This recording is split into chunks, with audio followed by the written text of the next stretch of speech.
이 아침에 하나님의 은혜와 긍휼이 함께 하시기를 주의 이름으로 축복합니다. 사순절 지나고 고난주간을 지나면서 문득 그런 생각이 들었습니다. 이 고난주간 사순절을 지나면서 어떤 마음이 우리에게 중요할까? 그러다가 문득 생각되어지는 것은 주님이 이 땅에 오신 그분이 오셔서 했던 일들이 무엇일까? 주님이 친히 그런 말씀을 하셨죠. 나는 섬기기 위해서 오셨다. 한마디로 말하면 주님은 희생하기 위해서 이 땅에 오셨다 라고 생각을 합니다. 그래서 어떻게 보면 이 부활절을 앞두고 우리가 참 무거운 마음으로 어떻게 보면 사순절과 고난주간을 지내게 되는데, 근데 실상은 이 고난주간에 우리가 나눔과 섬김, 이것이 주목적이 되어야지 않을까, 이런 생각을 문득 갖게 되었습니다. 왜냐하면 우리 주님 자신이 이 땅에 오셔서 자신의 모든 것을 우리를 위해서 주셨지 않습니까? 그리고 우리를 섬겨주셨단 말이죠. 제의의 만찬을 나누실 때 제자들 발을 씻겨주셨던 주님, 그리고 우리를 위해서 물과 피를 다 쏟아주신 그 주님. 그러니까 이 주님은 이 땅에 섬기기 위해서 오셨고 모든 것을 다 희생까지 주셨다라고 생각이 들 때, 이 고난주간에 저희들이 이웃을 생각하고 돌아보는 것, 그것이 이 고난주간과 또 사순절 기간을 보내면서 우리가 해야 될 일이 아닐까, 이런 생각을 문득 갖다가 신문 기사에 과거에 이제 언급이 되었던, 보도가 되었던 내용들을 한번 제가 보게 되었습니다.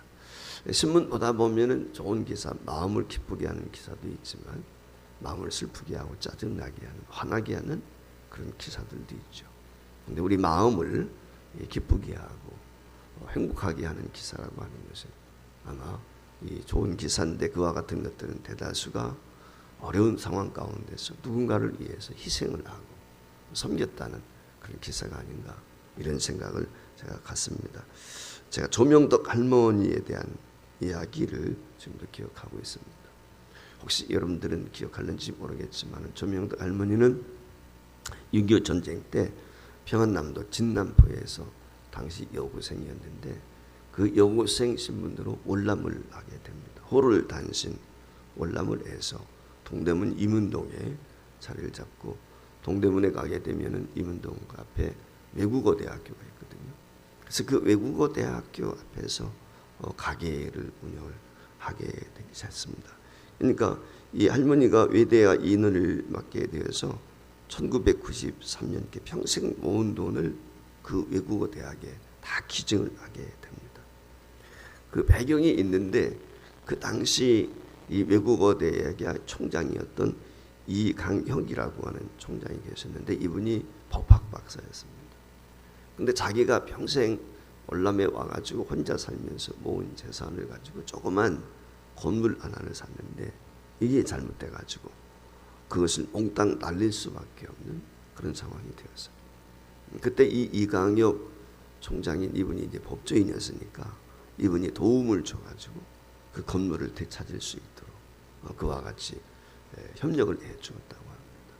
그 사건을 계기로 해서 이분이 이제 이 외대와 관계를 갖게 되어가지고, 이분이 1997년도에 14억을 대학교 장학금으로 기부를 합니다. 그리고 이어서 2010년도에 25억을 기탁을 하죠.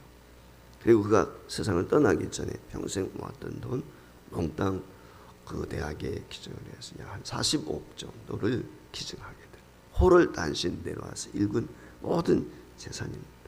근데 이 할머니는 그 재산을 기부하는 것으로 끝이 아니라 형편이 어려운 그 학생들을 보면은 자기 자녀처럼 데려다가 밥을 먹이고 학비를 지원하고 그랬다고 해요. 그래서 이 할머니가 해주는 밥을 통해서 먹고 공부했던 학생들 가운데 13명의 사법고시를 패스를 해서 법조인이 나오게 되는 그런 배품을 나누었다라고 하는 따뜻한 기사를 제가 기억을 하고 있습니다. 그런가 하면은 미국에서도 호를 단신 방 하나짜리에서 100세까지 평생을 산 할머니가 있습니다. 그런데 그가 평생 모았던 그때 당시 700만 달러, 그때 우리 환율로 약 한 80억 정도 되는 돈인데, 그 돈을 이 대학 자기가 나왔던 이 레이크 포리스트라고 하는 대학에 있었는데 그 레이크 포리스트 대학에 전부 다 기증을 해서 이분이 이제 세상을 떠나고 장례식을 치르게 되었을 때 이 옷가지를 정리하는데 그레이스 그라너라고 하는 할머니인데 옷가지를 보면은 전부가 다 재고품, 이 한마디로 말하면은 구제품, 이 세일 할 때 있지 않습니까? 이런 데서 구입한 것, 그것을 평생 입고 살았다고 합니다. 그러니까 이분은 그 많은 돈을 모으면서도 자동차 타본 적도 없고 사본 적이 없는 거죠. 그리고 이 할머니가 세상을 떠나게 되었을 때 아주 초라한 그 가정의 형편을 이루는데 색과 모양이 다 다른 접시들. 그러니까 어떤 접시도 세트가 아니에요. 다 다른 거예요. 그러니까 그런 것들을 가지고서 생활을 했고 TV도 아주 구닥다리 옛날 거였다고 하는 것이죠. 그리고 가구들도 평범한 아주 싸구려 가구들로 시작이 되어 있었다. 방 한 칸짜리에서. 그럼 미국이 얼마나 높고 얼마나 화려하고 큰 집들이 많습니까? 그런데 평생 동안 그와 같이 삶을 살면서 그가 평생 모았던 모든 재산을 이와 같이 레이크 포리스트 대학이라고 하는 곳에 기증을 했어요. 그것으로 끝나지 않고 매년 학생들을 모아가지고 몇십 명의 아이들을 세계 일주를 시키는 거예요. 평생에 그가 살아생전에 있을 때. 그래서 세계에 나가서 견문을 넓힐 수 있도록 이와 같이 배려를 했다라고 하는 기사를 제가 본 적이 있습니다. 이 고난주간 주님이 이 땅에 오셔서 사실 우리를 위해서 모든 걸 다 주셨죠. 오늘 여기 본문 말씀에 보면은 제자들과 최후의 만찬을 나누는 그런 내용의 말씀이 들어있어요. 이 최후의 만찬을 통해서 우리가 이제 지난주에 성찬을 했지만은 이 자신이 자신의 모든 것을 우리에게 드려요. 어떻게 보면 우리를 위해서 다 희생하는 그런 모습을 어머니 우리에게 보여주죠. 첫 번째가 무엇입니까? 자신의 몸이 찢기고 상하는 것입니다. 그래서 오늘 여기 26절에 보면 그들이 떡을 먹을 때에 예수께서 떡을 가지사 축복하시고 떼어 제자들에게 주시며 이르시되 받아서 먹으라, 이것은 내 몸이다. 주님이 우리를 위해서 친히 몸을 주셨어요. 지금 제자들에게 떡을 직접 떼어서 서빙하는 거예요. 어떻게 보면 우리 잘 아는 것처럼 이스라엘 백성들은 식사를 하든지 집에 들어가게 되면 손발을 씻어주지 않습니까? 귀인이 오게 되면 다 주인이 해주고 하인을 통해서 물러나겠지만, 그런데 이 월전 만찬을 준비했는데 제자들이 아무것도 제대로 된 게 없는 거예요. 예수님이 앉아 계시면 당연히 서빙을 해드려야 되는데 오늘 예수님께서 서빙을 해요.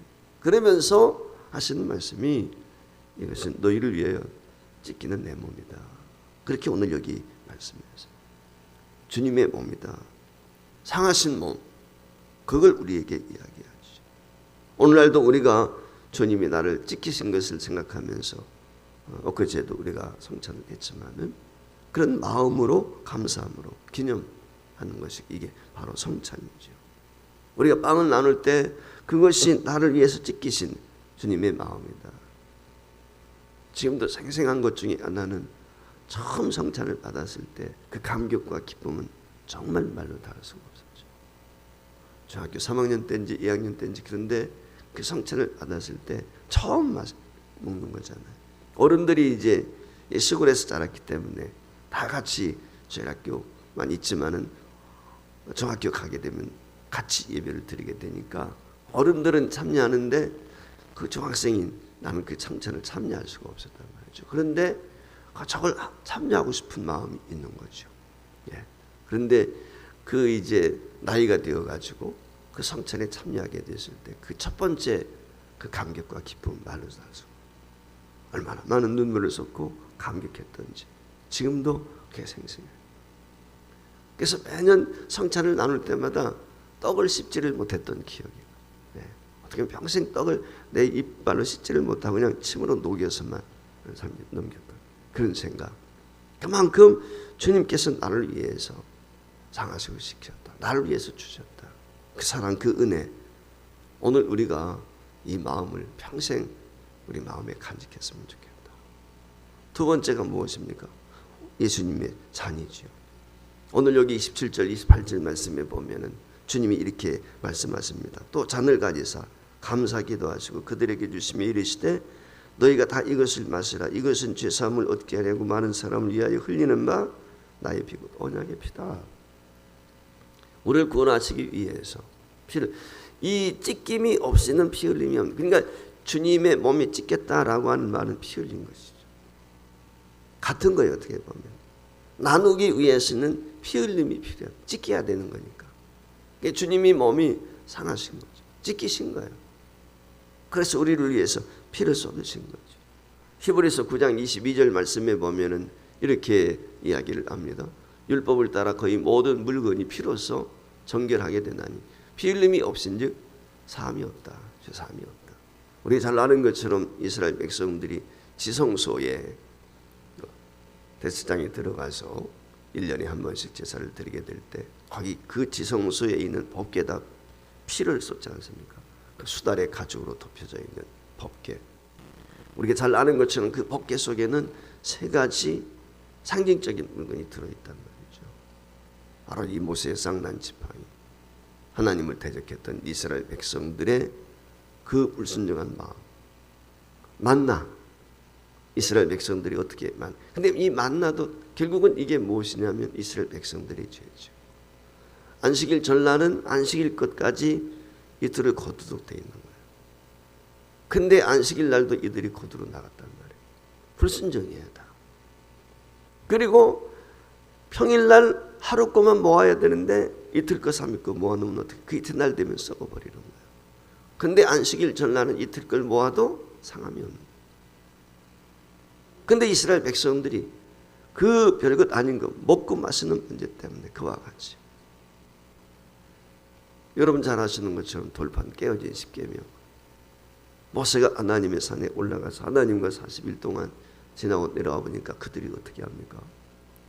금송아지 만들어가지고 우상, 이스라엘 엄제가 그 안에 들어있는 거예요. 그 세 가지 상징물이 그 안에 들어. 그래서 대제사장이 1년에 한 번씩 그 양의 피를 가지고서 그 뒤집었어요. 정결케 하기 위한 정결 예식을 행하는 거죠. 그러니까 이 피 흘림이 없으면 사함도 없다. 피는 곧 생명을 말씀해. 피 흘렸다는 말은 죽었다고 말이죠. 그러니까 죽음이 없이는 죄 용서가 없는 거예요. 죄의 싹은 죽음이기 때문에 죄는 당연히 대가 지불이 있는 것이죠.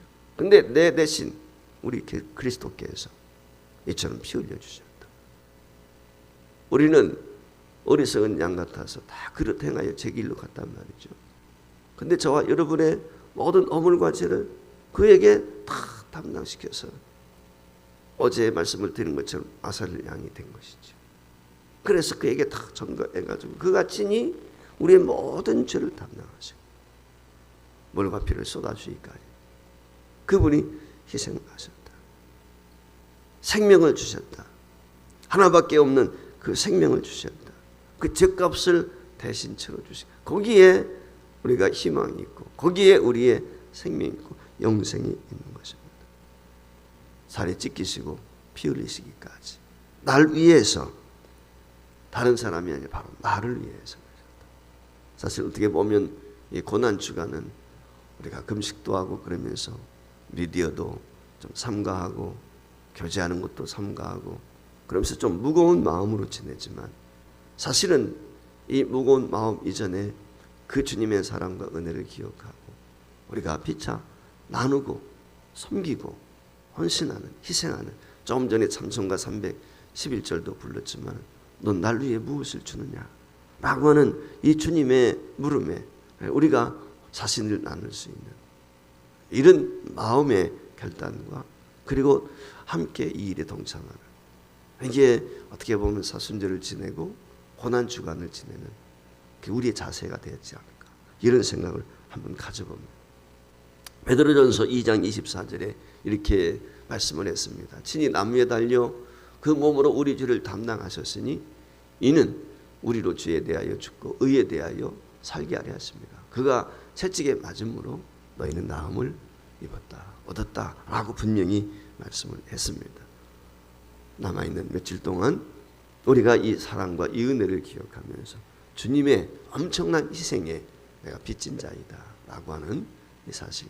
사실 우리는 거저 구원받은 게 아니고 우리 편에서 볼 때는 거저 받은 것이지만 하나님의 관점에서는 값을 지불하고 사신 거죠.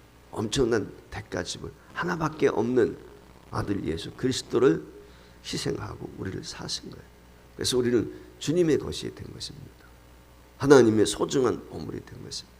이 사실, 이 은혜를 기억하면서 하나님 앞에 오늘 또 우리의 연약함들을 내려놓고 어떻게 하면 하나님을 기쁘시게 하고 하나님을 영화롭게 할까? 주님께서 몸된 교회를 어떻게 사랑하셨는지, 형제 자매를 어떻게 사랑하셨는지 함께 나누고 그리고 섬기고 동시에 주님이 걸어가신 그 십자가의 길을 할지라도 감당하면서 내게 주어진 십자가 무엇이든지 기쁨으로 지고 따라가는 그런 한 주간이 될 수 있기를 주의 이름으로 축복합니다.